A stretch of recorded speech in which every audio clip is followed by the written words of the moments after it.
Randonnée littéraire autour des écrivains d'Andrézy.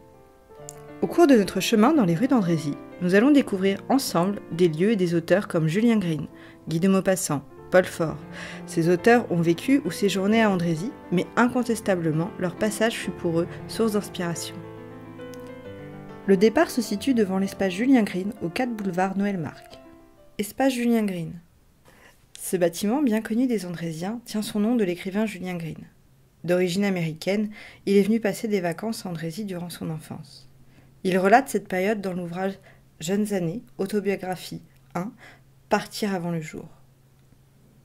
Chaque année, à Andrézy, nous louions une villa différente. La première en 1909 au 32 boulevard de la Seine.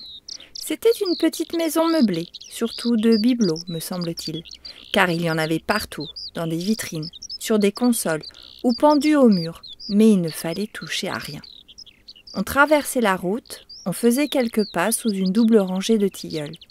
Un petit talus descendait jusqu'aux berges de la Seine que je regardais avec émerveillement. C'est Julien Green lui-même qui est venu le 2 décembre 1989 inaugurer cet espace. Continuez votre chemin en direction du centre-ville, en longeant la Seine à votre gauche jusqu'au 40 boulevard Noël Marc. Vous voilà arrivé maintenant sur l'esplanade de l'espace Saint-Exupéry, qui abrite l'école de musique et de danse Ivry-Guildis, la bibliothèque municipale et les services de l'animation culturelle. Reprenez votre chemin en continuant sur le boulevard Noël Marc. Au rond-point de l'intersection entre la rue du Clos Malo, de la rue du Général Leclerc et quai de Seine, continuez tout droit et montez en prenant la rue du Général Leclerc. À l'intersection avec la rue de la Gare, sur votre droite, continuez tout droit. Marcel Mouloudji. Marcel Mouloudji vécut quelque temps dans cette rue, dans une des maisons à votre droite.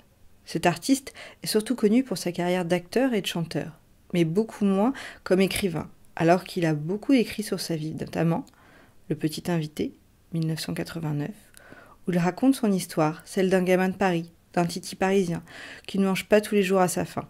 Il nous raconte simplement son enfance compliquée, qu'il a peu épargnée. Il garde néanmoins un regard tendre sur cette période de sa vie. La fleur de l'âge, 1991, où il décrit son immersion dans l'entourage de Barrault, comédien, metteur en scène et directeur de théâtre. Et comment il fit la connaissance des frères Prévert, de Roger Blin, acteur et metteur en scène, Marcel Duhamel, et comment il fut engagé par Dulin au théâtre de l'Atelier. Pendant l'occupation, il fréquente Jean-Paul Sartre et Simone de Beauvoir, qui vont le pousser et l'encourager à écrire. Ainsi, après la Libération, il écrivait Enrico, 1944, qui reçut le prix de la Pléiade. Continuez un peu sur la rue du Général Leclerc. Prenez ensuite la deuxième rue à gauche, rue de Trélan, puis, au bout, tournez à droite sur les quais de Seine. Longez-les. Guy de Maupassant.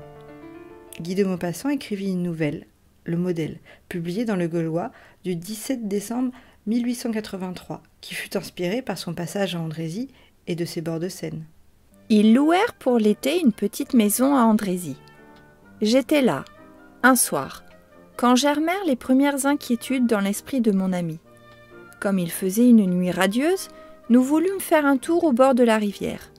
La lune versait dans l'eau frissonnante une pluie de lumière, émiettait ses reflets jaunes dans les remous, dans le courant, dans tout le large fleuve lent et fuyant. Nous allions le long de la rive, un peu grisés par cette vague exaltation que jette en nous ces soirs de rêve. Nous aurions voulu accomplir des choses surhumaines, aimer des êtres inconnus, délicieusement poétiques. Nous sentions frémir en nous des extases, des désirs, des aspirations étranges. Et nous nous taisions, pénétrés par la sereine et vivante fraîcheur de la nuit charmante, par cette fraîcheur de la lune qui semble traverser le corps, le pénétrer, baigner l'esprit, le parfumer et le tremper de bonheur.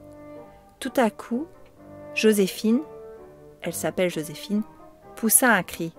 « Oh, as-tu vu le gros poisson qui a sauté là-bas » Il répondit sans regarder, sans savoir.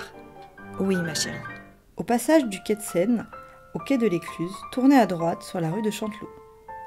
La famille Follet. Une des grandes demeures sur votre droite, dans la rue de Chanteloup, accueillait jusqu'au début du XXe siècle la famille Follet. De nos jours, cette bâtisse est divisée en appartements. Le père, Édouard Follet, lorsqu'il partit en Nouvelle-Zélande avec la marine royale, écrivit beaucoup sur son voyage. Il rédigea par la suite plusieurs ouvrages sur le choléra. Avant de mourir, en 1901, à Andrézy, il transmit sa passion pour l'écriture à son fils Charles Follet, qui publia son premier roman à 19 ans, puis de nombreux ouvrages historiques, quelques romans et pièces de théâtre. En véritable amoureux de littérature, ce dernier constitua une gigantesque bibliothèque dans cette demeure. Maurice Leblanc est l'auteur populaire qui créa le fameux personnage Arsène Lupin, un gentleman cambrioleur connu aussi comme Raoul d'Andrézy, du nom de jeune fille de sa mère Henriette d'Andrézy. Il était très ami avec Charles Follet. Vraisemblablement, il connaissait cette maison et la ville d'Andrézy, qui l'ont sûrement inspiré dans la création de ce personnage et de ses romans. Arsène Lupin eut de nombreux pseudonymes en rapport avec la ville d'Andrézy.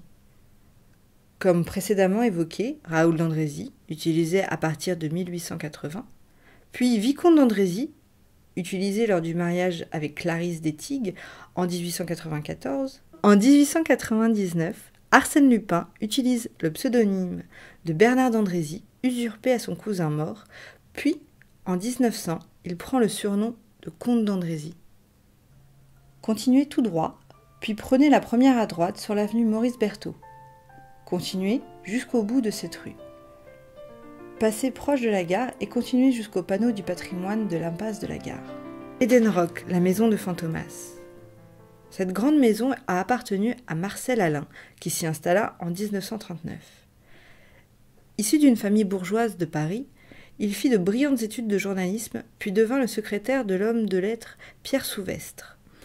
Tous deux écrivirent le premier roman un peu fantasque intitulé Le Roure, puis le premier volume de la série Fantomas, qui parut en février 1911. À la mort de Pierre Souvestre, Marcel Alain continua d'écrire seul 12 volumes. Andrézy était connu pour partir dès l'aube afin de parcourir les environs à bord de sa Mercedes. Dans cette maison, il écrivit 400 titres. En travaillant à l'écriture de Fantomas, Marcel Alain et Pierre Souvestre cédaient des coupures de journaux relatant des faits divers ou anecdotes bizarres qu'ils compilaient dans une pochette qu'ils ont surnommée « l'armoire aux trucs ». Ils annotaient ces coupures, notamment avec les références des volumes dans lesquels elles seraient utilisées. Après le décès de l'auteur, cette pochette que l'on croyait perdue a été retrouvée dans le garage de la maison. Prenez le pont et tournez à droite sur l'avenue des Coutets. Avancez jusqu'à observer le panoramique au bout de la rue. De ce point de vue, nous pouvons apercevoir Findoise qui a inspiré Paul Fort. Ce poète, né à Reims en 1872 et mort à Montlhéry en 1960, habita à Triel-sur-Seine et fut charmé par Andrézy et ce coin d'Île-de-France. Il disait ce pays plus doux qu'une perle changeante. Il écrivit sur Findoise, dont il dit c'est le plus beau lieu du monde avec ses barques balancées par l'eau claire. Dans le poème Les noces du fleuve et de la rivière.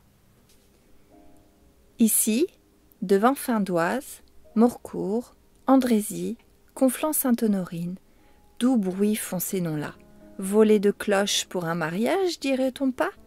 Ô poésie, ô poésie, ô poésie. Ici, sous les beaux yeux de ces 4 villages, on voit la Seine en fleurs s'unir à la belle Oise. Bien. Montez sur un pont suspendu, et berceur, embrassez votre ami et regardez ailleurs. L'Oise est une rivière et la Seine est un fleuve. Je l'ai de mes yeux vu. D'autre part, j'ai la preuve que pour aller ensemble courir tant de pelouses, la Seine offre son bras à sa trop jeune épouse. Ô noces vaporeuses que j'ai vues de ce pont suspendu et berceur, toute une heure amoureuse, vous me parûtes bien de ces noces heureuses où sous un même voile le couple se confond.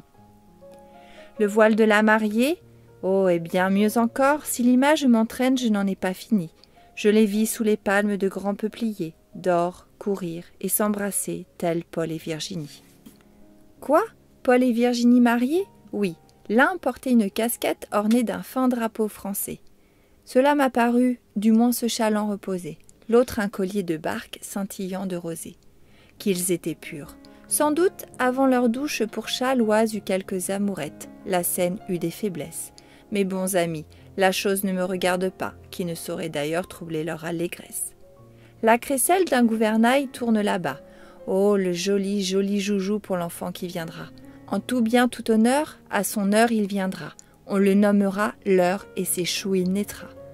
Tout danse autour de vous la danse du mariage, scène, beau mâle, et vous, petit oie, petite oise, les rives, les coteaux, les vignes, et les etc. Dans les vapeurs, tout danse, et ma belle à mon bras. Taratata, voici qu'au son de la trompette, à sauter dans les barques, une noce s'apprête. Laissez-moi naviguer tous ces joyeux pantins. Mes beaux époux, il faut courir votre destin. Ô joie, il faut courir.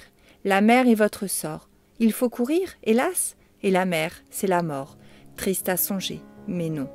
Par un bout vous mourrez, mais à l'autre déjà, la noce est préparée.